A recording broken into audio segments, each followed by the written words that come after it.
नमस्कार दोस्तों, welcome to career support JE. UP tech AKTU 2025 का काउंसलिंग शेड्यूल आ चुका है। मैं आप लोगों को साथ में पूरी डेट्स डिस्कस करूंगा, किस तरीके से काउंसलिंग होती है वो बताऊंगा, इसके रूल्स एंड रेगुलेशंस क्या हैं वो भी आप लोगों के सामने में डिस्कस करूंगा अभी कि किस तरीके से आपको रूल्स रेगुलेशंस फॉलो करके काउंसलिंग करनी है, कौन कौन से आपको डॉक्यूमेंट की जरूरत पड़ती है इसमें वो भी बताऊंगा, कोटा सिस्टम कैसा है यहाँ पे वो सारी चीजें मैं डिस्कस करूंगा। तो वीडियो को लास्ट तक देखना जिससे कि आप लोगों को सारी चीजों का आइडिया लगेगा। चलो सबसे पहले 2024 की डेट्स पे नजर डालते हैं कि 2024 में क्या हुआ था, कब काउंसलिंग हुई थी। 2024 में जेई मेन का रिजल्ट आया था 24 अप्रैल 24 को। जेई एडवांस का रिजल्ट आया था 9 जून 2024 को।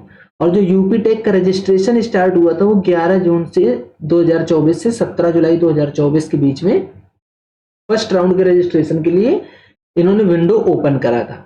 अभी 2025 में 2 जून को रिजल्ट आया है एडवांस का और इसका शेड्यूल अभी जारी हो चुका है। एकेटीयू का शेड्यूल तो इन लोगों ने जारी कर दिया, बट उसमें एक प्रॉब्लम है कि अभी इन्होंने रजिस्ट्रेशन की डेट नहीं अनाउंस करी कि किस डेट को रजिस्ट्रेशन स्टार्ट होगा। रीजन है, जब पिछली साल 11 जून को स्टार्ट हुआ था रजिस्ट्रेशन तो अभी तो हम लोग मई में ही बैठे हैं, तो इस वजह से इन्होंने शेड्यूल दे दिया है कि सारे बच्चे अपने डॉक्यूमेंट वगैरह बनवा लें और प्रिपरेशन कर लें, जो कुछ भी प्रिपरेशन है, जिससे कि जैसे ही रजिस्ट्रेशन विंडो ओपन होगा तो बच्चे रजिस्ट्रेशन कर पाएंगे।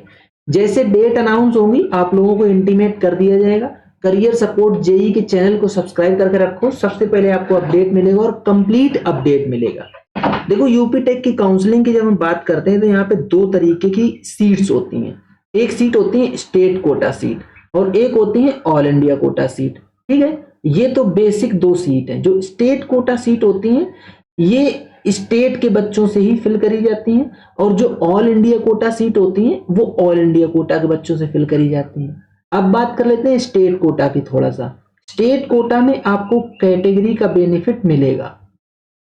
वहीं जब हम ऑल इंडिया कोटा की बात करते हैं तो ऑल इंडिया कोटा में सारे बच्चे जनरल से ही ट्रीट करे जाते हैं। आप ये मत सोचिए कि ऑल इंडिया कोटा में आपको कैटेगरी का बेनिफिट मिलेगा, नहीं। ऑल इंडिया कोटा में सिर्फ आप जनरल ट्रीट करे जाओगे। स्टेट कोटा में आपको कैटेगरी का बेनिफिट मिलेगा और ये दोनों में जो सीट अलॉटमेंट होगा आपका वो सीआरएल रैंक के बेस पे ही सीट अलॉटमेंट होगा। इवन दो स्टेट कोटा में आपको कैटेगरी का बेनिफिट मिलेगा बट कैटेगरी रैंक पे सीट नहीं मिलेगी। सीट आपको सीआरएल रैंक पे ही मिलेगी बट कैटेगरी का बेनिफिट मिलेगा। ऑल इंडिया कोटा में तो कैटेगरी के बेनिफिट कोई मिलने का चांस ही नहीं है। अब एक इंपॉर्टेंट चीज और फंसती कि अगर स्टेट कोटा है तो वो कैसे डिफाइन होगा कि आप स्टेट कोटा के लिए एलिजिबल हो कि नहीं एलिजिबल हो, ये भी तो डिफाइन होना चाहिए जिससे आपको जिससे कि काउंसलिंग अथॉरिटीज ये कंफर्म कर पाए कि आप स्टेट कोटा से आ रहे हो तो आप सही आ रहे हो या गलत आ रहे हो। तो देखो, अगर आपने 10th 12th या दोनों बोथ किसी एक, चलो पहले स्टेट कोटा की एलिजिबिलिटी बताता हूं। अगर आपने स्टेट कोटा की एलिजिबिलिटी बता देता हूं, अगर आपने 10th 12th यूपी से कर रखा है, 10th और 12th यूपी स्टेट के अंदर जो कॉलेजेस सिचुएटेड है उनसे कर रखा है तो आपको स्टेट कोटा का बेनिफिट मिलेगा। डोमिसाइल सर्टिफिकेट देने की भी जरूरत नहीं होगी। अगर आपने 10th या 12th या दोनों बाहर से कर रखा है और आपके मदर या फादर यूपी के डोमिसाइल है तो भी आपको स्टेट कोटा का बेनिफिट मिलेगा। उस समय आपको क्या करना है, डोमिसाइल सर्टिफिकेट बनवाना पड़ेगा। ये 2 तो एलिजिबिलिटी हो गई कि आपकी स्टेट कोटा की। इसमें पीडब्ल्यूबीडी और डिफेंस सर्विसेज का भी कोटा रहता है, तो डिफेंस सर्विसेज का कोटा, पीडब्ल्यूडी बीडी कोटा की क्या एलिजिबिलिटीज है उसके लिए करियर सपोर्ट जेई के हेल्पलाइन नंबर पे व्हाट्सएप करके आप पूरी अपडेट ले सकते हो। अब बात आती है ऑल इंडिया कोटा की कि ऑल इंडिया कोटा का क्या डिफिनेशन है। अगर आप स्टेट कोटा नहीं लगा पा रहे हो, सपोज आपने 10th और 12th दोनों बाहर से कर रखा है या 10th और 12th दोनों में से कोई एक यूपी के बाहर इंस्टीट्यूट है उससे कर रखा है और आपके मदर फादर के पास डोमिसाइल भी नहीं है तो आप लोग ऑल इंडिया कोटा से ही ट्रीट करे जाओगे। या फिर जो बच्चे यूपी स्टेट के बाहर के बच्चे हैं वो सारे बच्चे ऑल इंडिया कोटा के ट्रीट करे जाएंगे। एक चीज, जिन बच्चों ने एएमयू अलीगढ़ मुस्लिम यूनिवर्सिटी से 10th और 12th कर रखा है, इवन दो ये यूपी के अंदर है और आपने दोनों 10th और 12th दोनों अलीगढ़ मुस्लिम यूनिवर्सिटी से कर रखा है, इसके बावजूद भी आपको डोमिसाइल सर्टिफिकेट देना पड़ेगा, तभी आप यहाँ पे एलिजिबल हो जाओगे स्टेट कोटा के लिए। ये चीजें आपको एकदम क्रिस्टल क्लियर हो गई, स्टेट कोटा और ऑल इंडिया कोटा। इसके बाद यूपी टेक में होता है एक मैनेजमेंट कोटा। टोटल जो सीट होती है उनका 15% जो सीट इनटेक होता है वो मैनेजमेंट कोटा के अंदर आता है। इसको क्या करते हैं, कॉलेजेस अपने लेवल पे फिल करते हैं। ये प्राइवेट इंस्टीट्यूशंस में सिर्फ एप्लीकेबल है, प्राइवेट इंस्टीट्यूट में। गवर्नमेंट इंस्टीट्यूट में ये एप्लीकेबल नहीं है। गवर्नमेंट इंस्टीट्यूट की 100% सीट्स काउंसलिंग से ही फिल करी जाएंगी, 100% सीट काउंसलिंग से जाएंगी, ठीक है। प्राइवेट कॉलेज की 15% सीट्स मैनेजमेंट कोटा से जाएंगी, 85% सीट काउंसलिंग से फिल करी जाएंगी। ये 85% सीट को हर हाल में काउंसलिंग से ही फिल करना पड़ेगा कॉलेज को।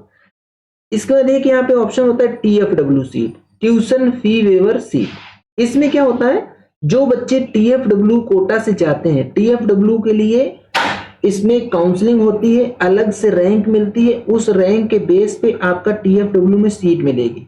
जब आपको TFW सीट मिल जाएगी तो उसमें आपको ट्यूशन फीस नहीं देनी होती है, नो ट्यूशन फी, लिखा है यहाँ पे क्लियर। सिर्फ और सिर्फ आपको ट्यूशन फीस नहीं देनी है, बाकी जो अदर चार्जेस होंगे वो सारे के सारे देने पड़ेंगे आपको। तो आप लोग TFW सीट के बारे में भी आई थिंक समझ गए होंगे। अब एक इंपॉर्टेंट चीज आती है जो कैटेगरी का बेनिफिट, मतलब जैसे आप यूपी स्टेट के हो, आप स्टेट कोटा क्लेम कर रहे हो तो आप कैटेगरी का भी बेनिफिट लोगे। तो कैटेगरी बेनिफिट लेने के लिए आपके पास सर्टिफिकेट होना चाहिए। सर्टिफिकेट का क्या सीन है, कब बनवाना है वो बता देता हूं। अगर आप ओबीसी कैटेगरी क्लेम कर रहे हो तो आपका सर्टिफिकेट 1 अप्रैल 2025 के बाद का बना होना चाहिए। अगर आप EWS क्लेम कर रहे हो तो भी ये 1 अप्रैल 2025 के बाद का बना होना चाहिए। रिमेनिंग क्या क्या इसके लिए डॉक्यूमेंट्स चाहिए, डॉक्यूमेंट्स, लिस्ट ऑफ डॉक्यूमेंट्स पूरी सेपरेट वीडियो बना चुका हूं। इसका लिंक आप लोगों को वीडियो के लास्ट में मिल जाएगा, आप लोग आराम से उसको पूरा वॉच कर सकते हो। विथ मैंने जो इसका अपेंडिक्स दिया हुआ है ना, सर्टिफिकेट का पूरा प्रोफार्मा, उसके साथ में पूरा वीडियो बनाया है, तो आप उसको देख के उसी के प्रोफार्मा के बेस पे अपने सारे डॉक्यूमेंट भी रेडी कर सकते हो। लिंक मैं इसी वीडियो के लास्ट में अटैच कर दूंगा, तो आप लोगों को लिंक मिल जाएगा। ये था डॉक्यूमेंट का। अब मैं आप लोगों को ये बता देता हूं कि इसमें कौन कौन से इंस्टीट्यूट पार्टिसिपेट करते हैं। ये जो इंस्टीट्यूट आप लोग अभी स्क्रीन पे देख रहे हो, ये इसके गवर्नमेंट इंस्टीट्यूट्स हैं जो कि पार्टिसिपेट करते हैं। AKTU या यूपी टेक दोनों सेम होती हैं। AKTU एक यूनिवर्सिटी का नाम है, यूपी टेक ये काउंसलिंग अथॉरिटी है। इस चीज का भी डिफरेंस समझ लो आप लोग, बट दोनों है एक ही चीज। ये गवर्नमेंट इंस्टीट्यूट है, IIT Lucknow, KIT Sultanpur, PIT Jhansi, IITH Kanpur, IIT Allahabad, Mitra technical campus, IICT Bhadohi, IIST Varanasi, CIPET Lucknow, UPDTU Kanpur, REC Banda, Ambedkar Nagar, Bijnor, Sonbhadra, Mainpuri, Azamgarh, और ये न्यू REC है बस्ती, गोंडा, मिर्जापुर और प्रतापगढ़। और ये वाली जो REC लिखी है इधर बांदा, अम्बेडकर नगर, ये ओल्ड REC है। इसमें से सारे कॉलेजेस के बारे में मैं सेपरेट वीडियो बना चुका हूं और रिव्यू भी आप लोगों को दे चुका हूं। आप लोगों को रिव्यू चाहिए, आप लोग फटाफट जाके चैनल पे स्क्रॉल डाउन करो, नहीं तो सर्च कर लो सीधा, जैसे IIT लखनऊ लिख देना, करियर सपोर्ट JEE, आपको पूरा का पूरा वीडियो खुल के आ जाएगा। सब चीज इसमें डिस्कस करी है, ऊपर ही आएगा। जैसे ही आप लिखोगे IIT Lucknow career support JEE, उसको आराम से आप वॉच कर सकते हो। इसके अलावा अगर आपको काउंसलिंग करवानी तो पेड काउंसलिंग हम लोग प्रोवाइड करते हैं। पेड काउंसलिंग पैकेज आप लोग ले लीजिए, सबसे सस्ता हमारा पेड काउंसलिंग पैकेज है। आपकी पूरी की पूरी काउंसलिंग कर दी जाएगी, आपको पूरा अपडेट दिया जाएगा, 1-to-1 मेंटरशिप भी रहेगी आप लोगों के लिए। इससे आप लोगों का क्या होगा कि जो आप लोगों ने मेहनत करी है वो आपकी मेहनत रंग लाएगी, मतलब आपको ड्रॉप नहीं लेना पड़ेगा। क्या फीस है कॉलेज की, क्या वहां पे पैकेज मिलता है, क्या प्लेसमेंट ऑफर होता है, क्या एनवायरनमेंट है कॉलेज का, क्या कॉलेज लाइफ क्या है वहां की, ये सारी की सारी चीजें आप लोगों को बताई जाएंगी और उसके बाद आपका उस कॉलेज में एडमिशन कराया जाएगा। आप लोगों को बता देता हूं कि यहाँ पे जो यूनिवर्सिटीज पार्टिसिपेट करती हैं वो कौन कौन सी यूनिवर्सिटीज पार्टिसिपेट करती हैं, जिससे आपको ये भी आइडिया लगना चाहिए। ये तो सारे गवर्नमेंट कॉलेज और गवर्नमेंट एडेड कॉलेज थे, ये मैंने टॉप यूनिवर्सिटीज लिख रखी हैं। ऐसा नहीं कि ये सारी यूनिवर्सिटी, ये मैंने वो यूनिवर्सिटीज लिख रखी है जिनकी वैल्यू है। Lucknow university, Chaudhary Charan Singh, Bundelkhand, doctor Shakuntala Mishra, Agra, Awadh, CSA, KMC, Deendayal Upadhyay, Purvanchal और नरेंद्र देव यूनिवर्सिटी, ये यूनिवर्सिटीज हैं। ये भी अच्छी होती हैं और काफी हाई रैंक पे आपको यहाँ सॉरी काफी हाई रैंक पे आपको यहाँ पे सीट मिल जाएगी। अब आप लोगों को दिखा देता हूँ प्राइवेट कॉलेजेस कि प्राइवेट कॉलेजेस कौन कौन से पार्टिसिपेट करते हैं यहाँ पे। JSS Noida, AKG Ghaziabad, Galgotias, GL Bajaj, KIT, ABES, NIT, PSIT, RKGIT, IMS, MIT, UCER, BBD, NITM, SRMU, GNIOT, ये टॉप कॉलेजेस हैं जो एकेटीयू में पार्टिसिपेट करते हैं और टॉप प्राइवेट कॉलेजेस हैं। इसके अलावा भी बहुत सारे कॉलेजेस हैं जो पार्टिसिपेट करते हैं, वो आपकी अगर कितनी हाई रैंक है उसके हिसाब से आपको पूरा अपडेट देंगे, बताएंगे। करियर सपोर्ट जेई की टीम से रीच आउट करके आप अपना ये अपडेट ले सकते हो। और अगर आपको अच्छे से एकेटीयू से बीटेक करना है और टॉप प्राइवेट कॉलेजेस चाहिए तो ये है वो टॉप प्राइवेट कॉलेजेस। इन कॉलेजेस का भी मैंने सेपरेट रिव्यू बना रखा है, आप आराम से देख सकते हो, उसमें सब चीजें डिस्कस करी हैं। बस क्या करना है, जैसे आपको जेएसएस नोएडा चाहिए तो JSS Noida career support JE type कर दो, टक से ऊपर आ जाएगा और आप उसको आप देख सकते हो। ये पार्टिसिपेटिंग इंस्टीट्यूट्स हो गए। अब काउंसलिंग किस तरीके से चलती है वो मैं आपको बताते जाता हूं, बहुत ध्यान से सुनिएगा, इंपॉर्टेंट। अब यहां से बहुत ही ज्यादा इंपॉर्टेंट वीडियो चलने वाला है। सबसे पहले आपको यूपी टेक में जो रजिस्ट्रेशन करना है उसकी डेट जैसे ही अनाउंस होगी वो आपको बता दिया जाएगा। अब आप रजिस्ट्रेशन करोगे तो आपको रजिस्ट्रेशन फीस 1000 रुपीज देनी होगी। ये नॉन रिफंडेबल होती है रजिस्ट्रेशन फीस। जैसे ही आप रजिस्ट्रेशन करोगे तो आपको डॉक्यूमेंट अपलोड करने पड़ेंगे, अपलोड करने होंगे डॉक्यूमेंट। डॉक्यूमेंट कौन कौन से बनवाने हैं, क्या क्या करना है, मैं आपको फिर बता रहा हूं। अभी आपको वीडियो के लास्ट में लिंक मिल जाएगा, इसी वीडियो के लास्ट में, तो आप उसमें देख सकते हो कौन कौन से डॉक्यूमेंट चाहिए और कौन कौन से डॉक्यूमेंट अपलोड करने होते हैं। जब ये आप डॉक्यूमेंट अपलोड कर दोगे तो फिर आपका डॉक्यूमेंट वेरिफिकेशन होगा। आफ्टर डॉक्यूमेंट वेरिफिकेशन आपके लिए चॉइस फिलिंग के लिए विंडो इनेबल मिलेगा। पूरी की पूरी काउंसलिंग का जो सबसे ज्यादा इंपॉर्टेंट पार्ट होता है वो यही होता है, ये चॉइस फिलिंग वाला पार्ट। जितनी अच्छे से आप चॉइस फिलिंग करेंगे उतना अच्छा आपको कॉलेज मिलने के चांस रहेंगे। और आप इसमें अनलिमिटेड चॉइसेस फिल कर सकते हो, ऐसा नहीं है कि आपको लिमिट है कि कौन सी चॉइस कितनी फिल करी जाए। सपोज आपने 5 चॉइसेस फिल कर दी, 3 4 5, देखो मैं इसलिए लिख रहा हूं क्योंकि इनकी अभी जरूरत पड़ेगी। तो आप 5 चॉइसेस फिल कर लो, अगर आपको 3 चॉइसेस फिल करनी तो 3 चॉइसेस फिल कर लो। लेकिन अगर आपको टॉप की ब्रांच मिल गई, फर्स्ट चॉइस ही मिल गई, अगर आपको जैसे आपने चॉइस फिलिंग करी, सीट अलॉटमेंट होगा तो आपको अगर फर्स्ट ब्रांच ही मिल गई तो फिर आप फ्लोट नहीं कर पाओगे, क्योंकि आप इसके आगे कहीं जा ही नहीं सकते हो, फ्रीज ही करना पड़ेगा आपको। अब आपने चॉइस फिलिंग कर लिया, चॉइस फिलिंग करने के बाद ये ऑप्शन आता है सीट अलॉटमेंट का। आपके लिए सीट अलॉटमेंट होगा, आपके पोर्टल पे ही दिखेगा कि कौन सी कॉलेज में आपको कौन सी ब्रांच मिली है। यहाँ पे बताया आपको चॉइस फिलिंग, आपको चॉइस फिलिंग करना नहीं आता है, करियर सपोर्ट जेई के हेल्पलाइन नंबर पर व्हाट्सएप करो, पूरी पेड काउंसलिंग ले लो, आपकी पूरी चॉइस फिलिंग भी बना के दे दी जाएगी या पूरी काउंसलिंग कर दी जाएगी। आपको सीट अलॉट हो जाएगी जब, तो सीट अलॉटमेंट के बाद आपके पास 2 ऑप्शन रहेंगे, कौन सा, फ्रीज या फ्लोट। उसके पहले आपको क्या करना है, सीट एक्सेप्टेंस फीस पेमेंट करनी है। अगर आपको सीट अलॉट हुई है तो आपको सीट एक्सेप्टेंस फीस पेमेंट करनी ही करनी है।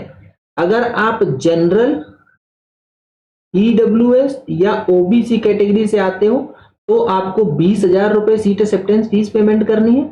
अगर आप एससी, एसटी या पीडब्ल्यूबीडी से आते हो तो आपको 12,000 रुपए सीट एक्सेप्टेंस फीस पेमेंट करनी है। देखो ये जो पैसा आप पे करोगे ना, ये 20,000 या 12,000, ये आपकी कॉलेज की फीस में एडजस्ट हो जाएगा। ऐसा नहीं है कि आपका एडजस्ट नहीं होगा, ये पैसा एडजस्ट हो जाएगा। अगर आपको सीट नहीं मिलेगी तो ये आपका पैसा रिफंड हो जाएगा।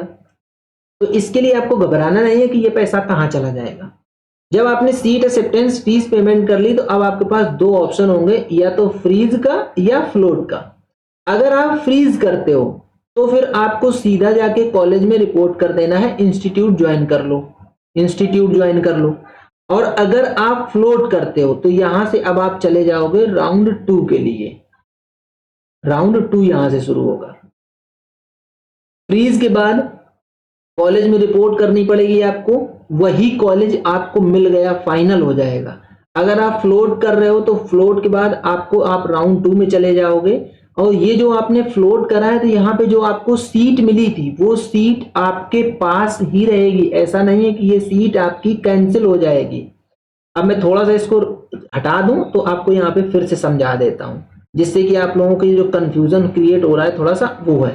देखो जैसे आप फ्रीज या फ्लोट करा, आपने फ्रीज करा तो आपको रिपोर्टिंग एट इंस्टीट्यूट करना पड़ेगा। अब अगर आप फ्लोट कर रहे हो तो यहाँ से आप राउंड 2 के लिए एलिजिबल हो गए। राउंड 2 में फिर यहाँ से शुरू होगी आपकी कहानी चॉइस फिलिंग से। चॉइस फिलिंग करोगे, सीट अलॉटमेंट आएगा, आप एक्सेप्टेंस फीस पेमेंट कर चुके हो, आपको फीस पेमेंट नहीं करनी होगी राउंड 2 में। राउंड 3 में फिर फ्रीज फ्लोट का ऑप्शन मिलेगा। अब अगर आप ये राउंड 2 में फ्लोट कर रहे हो तो फिर राउंड 3 में चले जाओगे। अभी फिर बैक टू अपने राउंड 1 में आते हैं, आपने फ्लोट करा, राउंड 2 के लिए एलिजिबल हो गए आप। अब ये वाली जो सीट आपके पास थी, ये सीट आपकी ही रहेगी, ऐसा नहीं है कि ये आपकी सीट कहीं चली जाएगी। राउंड 3 तक आप फ्रीज फ्लोट वाला गेम खेल सकते हो, कोई ऐसी दिक्कत नहीं होती है। राउंड 4 के बाद इनकी गाइडलाइन आएंगी और चीजें चेंज होती हैं, मतलब फ्रीज का ऑप्शन ये हटा, फ्लोट का ऑप्शन ये हटा देंगे, फिर आपको फ्रीज ही करना पड़ेगा, क्योंकि लगभग काउंसलिंग तब तक खत्म होने वाली होती है। कई बार ऐसा होता है कि बच्चों से गलत चॉइस फिलिंग हो जाती है, तो उस गलत चॉइस फिलिंग को भी सही करने का फ्रीज फ्लोट से ही सही करा जा सकता है। सारी चीजों का उपाय है। अगर आपके साथ ऐसा हो कि आपने चॉइस फिलिंग खुद से कर ली और गलत चॉइसेस फिल हो गई, तो भी आप करियर सपोर्ट जेई की टीम से रीच आउट करके, व्हाट्सएप करके आप अपनी चॉइसेस सही करवा सकते हो। मतलब आपको किस तरीके से वो फिल्ड चॉइसेस को अगले राउंड में डाइल्यूट करना है, वो सारी की सारी चीजें आपको बताई जाएंगी। तो भाई देखो, ये था पूरा का पूरा काउंसलिंग शेड्यूल जो मैंने आपको डिस्कस करके बताया कि काउंसलिंग होती कैसे है। अब रही बात डेट्स की, तो डेट्स जैसे ही अनाउंस होंगी आपको करियर सपोर्ट जेई के चैनल पे पूरा का पूरा अपडेट मिल जाएगा। तो ये था पूरा कंप्लीट वीडियो। अगर आपको वीडियो पसंद आए तो वीडियो को लाइक करो, चैनल को सब्सक्राइब करके रख लो, बेल आइकन दबा लो, जिससे कि आप लोगों को इस तरीके का अपडेट मिलता रहे। आज के वीडियो यहीं तक, मिलेंगे नेक्स्ट वीडियो में नए डेटा के साथ। तब तक के लिए बाय बाय।